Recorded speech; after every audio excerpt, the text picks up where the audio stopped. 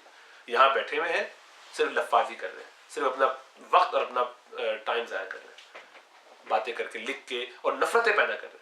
اللہ کے رسول نے فرمایا من عاد لی ولیا فقد آذنتہ بالحرب، جس شخص نے میرے کسی ولی، میرے دوست سے دشمنی کی، فقد آذنتہ بالحرب، تو میں اس سے اعلان جنگ کرتا ہوں. کل دین میں ان دو باتوں کے لیے یہ آیا، اعلان جنگ کا تذکرہ.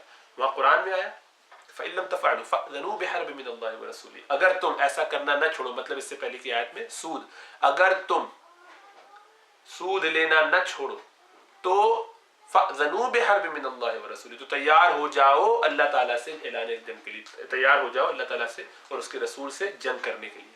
وہاں یہ فرمایا، ادھر حدیث کے اندر یہ فرمایا کہ جو شخص میرے کسی ولی سے دشمنی کرے، فقط آذنتہ بالحرب، میں اس سے جنگ کے لیے تیار ہوں. تو دیکھا جائے تو ایسا لگتا ہے کہ قرآن میں جہاں سود کے لیے اتنی شناعت آئی ہے، برائی آئی ہے، اس میں بھی یہ فرمایا کہ تم کر رہے ہو اعلان جنگ. یہاں اللہ تعالیٰ کہتے ہیں میرے ولی سے جو دشمنی کرتا ہے اس کے لیے میں خود نکل کے گویا تیار ہوں اس سے لڑنے کے لیے. اللہ تیار ہو جائے لڑنے کے لیے اور تلوار لے کے گویا لڑنے آ جائے. ظاہر بات ہے ساری باتیں سمجھانے کی حد تک حدیث کے الفاظ کے معنی یہ ہیں، ہمیں آپ کو سمجھ میں آ جاتا کہ اللہ اگر آپ کے اللہ کی رحمت نہ ہو تو ہم سانس نہیں لے سکتے. اللہ کے رسول نے فرمایا صلی اللہ علیہ وسلم کہ اگر اللہ تعالیٰ کے نزدیک دنیا کی محبت، دنیا کی اہمیت، دنیا کی قدر و قیمت مچھر کے یا مکھی کے پر کے برابر بھی ہوتی تو بھی اللہ تعالیٰ کسی کافر مشرک کو ایک گھونٹ پانی کا نہ دیتا. اتنی بھی اہمیت نہیں اللہ کے نزدیک. تو یہ اللہ کی رحمت جو ہے اس کی بیس پہ ان کا کام چل رہا ہے. غیر مسلم بھی آسانی سے رہ رہے ہیں، مزے کر رہے ہیں، اللہ کے نزدیک اتنی بھی اہمیت نہیں ہے. تو کہتے چھوڑو جس کا جو حال ہے، چلو چلتے مخلوق. لیکن اور اللہ کی اگر رحمت ہٹ جائے تو ہم سانس نہ لے سکیں.